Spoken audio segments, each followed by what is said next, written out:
ก็มีคนหลายๆคนถามมาเนาะว่า เจ้าอยู่นี่เจ้าอยู่ประเทศลาวบ่แม่นเด้อพี่น้องค่อยอยู่นี่ค่อยอยู่ประเทศสเปนทางภาคเหนือ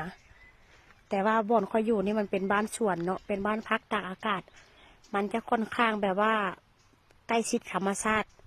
อยู่พูนกับมันเสียงน้ำเด้อเสียงแม่น้ำไหลแค่ไหลว่าพี่น้องเอ้ย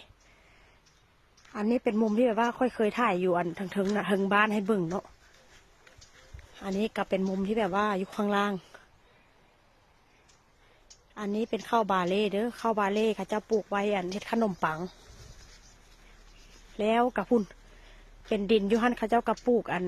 หน่อไม้ฝรั่งเขาจะปลูกเรียบร้อยแล้ว